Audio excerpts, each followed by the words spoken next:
بسم اللہ الرحمن الرحیم۔ ناظرین، آج ورلڈ ملیریا ڈے ہے، آگہی کا دن۔ جی، ہر سال یہ دن منانے کا مقصد یہ ہے کہ لوگوں کو ملیریا کے بارے میں آگہی دی جائے۔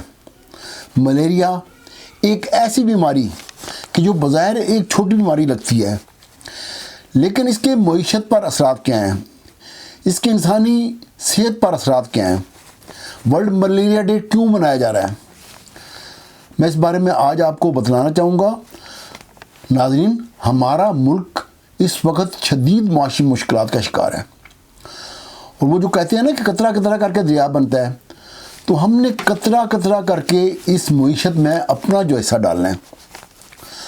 اب اگر ہم ملیریا کے بارے میں اگر عوام کو آگہی پہنچا دیں، جو کہ اس دن کا مقصد ہے، اس دن کے موقع پر پوری دنیا میں سیمینارز منعقد کیے جاتے ہیں، پروگرام کروائے جاتے ہیں، ٹی وی پر ملیریا کے بارے میں فلمیں چلتی ہیں، خبروں میں اس کا ذکر کیا جاتا ہے، لیکن ہمارے ملک میں ایسا نہیں ہوتا۔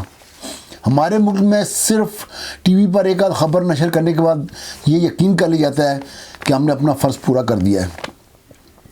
ہمیں اس بارے میں آگہی پہنچانے کی ضرورت ہے، اور اگر ہم یہ آگہی لوگوں تک پہنچانے میں کامیاب ہو گئے اور اس کے نتیجے میں چند لوگ بھی ملیریا سے بچنے میں کامیاب ہو گئے، تو ہم سمجھیں گے کہ ہم نے اپنا فرض ادا کر دیا ہے۔ اس لیے میری آپ سے یہ درخواست ہوگی، اس ویڈیو کو لازمی شیئر کریں، اور ہر جگہ شیئر کریں، ہر گروپ میں شیئر کریں، تاکہ لوگوں کو اس بیماری کے بارے میں آگہی ہو اور لوگ اس بیماری سے بچنے میں کامیاب ہوں۔ اس طرح اگر اس بیماری کی شدت ہمارے ملک میں کم ہو جائے تو ہمارے ملک کی معیشت میں کچھ نہ کچھ بہتری آ سکتی ہے۔ اس سلسلے میں مزید آگے بڑھنے سے پہلے میں تھوڑا سا ملیریا کا بیک گراؤنڈ بتلانا چاہوں گا۔ کہتے ہیں کہ آج سے تقریباً 1000 سال پہلے ملیریا نامی یہ بیماری چمپینزی، جو بندروں کی قسم ہے، وہاں سے انسانوں کو منتقل ہوئی تھی۔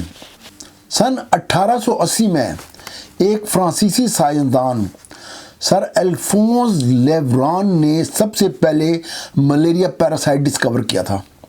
سن 1856 میں ایک سائنسدان ولیم ہینری نے یہ دریافت کیا تھا کہ سنکونا نامی درخت کی جو چھال ہے، اس چھال کے اندر اس بیماری کا علاج موجود ہے۔ تو یہ تھا اس ساری بیماری کا بیک گراؤنڈ۔ اب یہ ہم دیکھتے ہیں کہ اس بیماری کی جو وہ انسیڈنٹ ریٹ ہے، یعنی کہ اس بیماری کے کتنے مریض جو ہیں وہ دنیا میں موجود ہیں۔ تو یہ جو میرے پاس ڈیٹا ہے وہ یہ 2021 کا ڈیٹا ہے۔ اس ڈیٹا کے مطابق پوری دنیا میں 229 ملین 229 ملین جو لوگ تھے وہ اس بیماری کا شکار تھے، اور پوری دنیا میں ہر سال 40,09,000 لوگوں کی اموات اس بیماری کی وجہ سے ہو رہی تھیں۔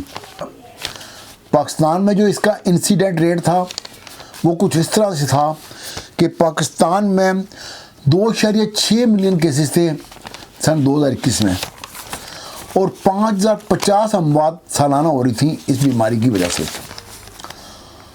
اب اس سے پہلے کہ میں یہ بتلاؤں کہ ملیریا جو ہے وہ پھیلتا کس طرح ہے، میں آپ کو بتلانا چاہوں گا کہ مچھر سے پھیلنے والی 5 بیماریاں اور بھی ہیں، جن میں ڈینگی، جس سے آپ بخوبی واقف ہیں، اس کے علاوہ Zika virus, yellow fever virus, west Nile virus اور چکن گونیا، یہ بیماری شامل ہے۔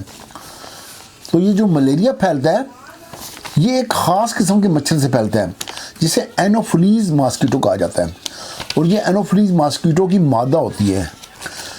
تو یہ مچھر جو ہے یہ جب کسی ایسے انسان کو کاٹتا ہے کہ جس کے جسم کے اندر یہ جراثیم جو پیراسائٹ ہیں یہ پرورش پا رہے ہوں، تو یہ پیراسائٹ جو ہیں یہ ان کے خون سے اپنے جسم میں لے لیتا ہے، یہ پھر اس کے جسم میں پرورش پاتے ہیں مچھر کے جسم میں، اور جب مچھر کسی عام انسان کو کاٹتا ہے تو یہ جراثیم جو ہے وہ اس انسان میں منتقل کر دیتا ہے۔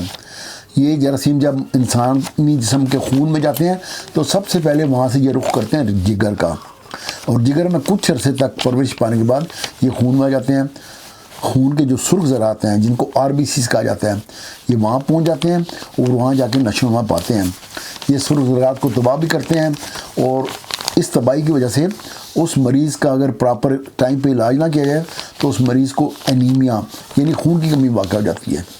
اس مرض کے نتیجے میں جو علامات پیدا ہوتی ہیں اس میں سر درد، بخار، شدید قسم کی کپکپی طاری ہونا، پسینہ آنا، دل بتلانا، الٹی آنا، یا اس کے علاوہ کبھی کبھی ڈائریا بھی ہو سکتا ہے اور خون کی کمی یہ واقع ہو سکتی ہے.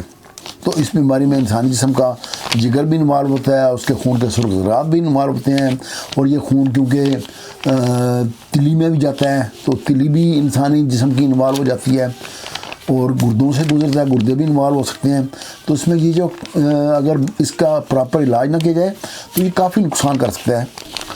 اگر اس ملیریا کا پیراسائٹ جو ہے وہ پلازموڈیم فیلسیپیرم کا ہو تو اس وقت میں یہ جو جب خون میں جاتا ہے انسان جسم کے تو یہ خون میں جا کے جب یہ دماغ میں جاتا ہے، دماغ میں جا کر وہاں رگوں کو بلاک کر دیتا ہے اور جب رگیں بلاک ہوتی ہیں تو وہاں پہ سوجن پیدا ہو جاتی ہے اور وہاں پہ جو ہے وہ دماغی سیلز جو ہیں ان کو نقصان ہونا شروع ہو جاتا ہے اور اس کے نتیجے میں کیا ہوتا ہے وہ مریض جو ہے وہ مینٹلی کنفیوز ہو جاتا ہے، اسے دورے پڑ سکتے ہیں، بیہوشی طاری ہو سکتی ہے اور کئی صورتوں میں ایسا ہوتا ہے کہ اس کے دماغ کا ایسا نقصان ہو جاتا ہے کہ جو irreparable ہوتا ہے اور کئی صورتوں میں جو ہے وہ ڈیتھ بھی ہو جاتی ہے.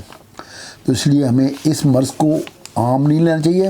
اس مرض کو اگر کبھی کسی کو ملیریا ہو جائے تو وہ بجائے گھر پہ بیٹھ کے علاج کرنے کے فوراً کسی ڈاکٹر کے پاس جائے اور وہاں سے ٹریٹمنٹ لے.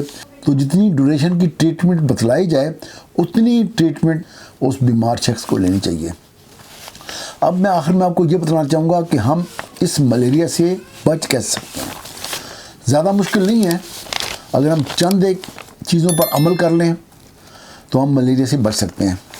تو پہلے تو یہ ہے کہ آپ کو جو آپ کا گھر ہے اس کے جتنے بھی دروازے یا کھڑکیاں ہیں ان پہ جالیاں لگوا لیں، پتلی جالیاں، تاکہ وہاں سے مچھر اندر داخل نہ ہو سکے. اس کے علاوہ جب کبھی آپ باہر نکلیں تو کوشش کریں کہ صبح کے وقت یا شام کے وقت باہر اسی صورت میں نکلیں اگر کوئی بہت ضروری کام ہو، ورنہ ایسے موقع پر باہر نہ نکلیں. اور اگر باہر نکلنا ضروری ہو تو لمبی آستینوں والی جو ہے وہ آپ قمیض پہنیں اور جو آپ کی جو سلوار یا پینٹ ہو وہ بھی نیچے تک ہو تاکہ جسم کا کوئی سا بھی ایسا نہ ہو کہ جو ننگا اور جہاں پہ آپ کو مچھر کاٹ سکے. اس کے علاوہ گھر پہ جب آپ آرام کریں تو مچھردانی لگا لیں. اس سے پہلے بہت رواج تھا مچھردانی کا، آج کل یہ رواج کچھ کم ہوتا جا رہا ہے، لیکن مچھردانیاں لازمی لگوائیں اور یہ مچھر سے بچاؤ کا بہت اہم ذریعہ ہے. اس کے علاوہ آپ جو ہے ماسکیٹو ریپلنٹ بھی استعمال کر سکتے ہیں. یہ بازار سے بآسانی مل جاتے ہیں اور آپ انہیں استعمال کر کے مچھر کے کاٹنے سے بچ سکتے ہیں. اور سب سے آخر میں جو آپ کو بتانا چاہوں گا کہ پانی نہ کھڑا رہنے دیں. یہ جو مچھر ہے یہ تو ایسے گندے پانی پر آتا ہے، لیکن جو ڈینگی کا مچھر ہے جو ایڈیز ایجپٹی ہے وہ صاف پانی پہ رہتا ہے اور اس کے لیے بہت کم پانی کی ضرورت ہوتی ہے. اگر ایک جو انڈے کا چھلکا ہے اس میں اگر چند بوند پانی موجود ہو تو وہاں پہ بھی ایڈیز ایجپٹی جو ہے وہ اپنے انڈے دے سکتی ہے. تو اس لیے جو ہے آپ پانی کہیں بھی کھڑا نہ رہنے دیں اور جہاں کہیں پانی کھڑا ہو اسے جو ہے صاف کر دیں. اگر ہم یہ اقدامات کر لیں گے تو ہم بہت حد تک اپنے آپ کو، اپنے معاشرے کو، اپنے وطن کو اس موذی بیماری سے بچا سکیں گے اور اپنے ملک کی معیشت میں اپنا بھرپور کردار ادا کر سکیں گے. میری آپ سے درخواست ہے کہ میرے اس چینل کو سبسکرائب کریں، اس ویڈیو کو لائک کریں اور اس ویڈیو کو شیئر لازمی کریں تاکہ زیادہ سے زیادہ لوگوں تک اس ملیریا کے بارے میں آگاہی پہنچ سکے. بہت شکریہ. اللہ حافظ.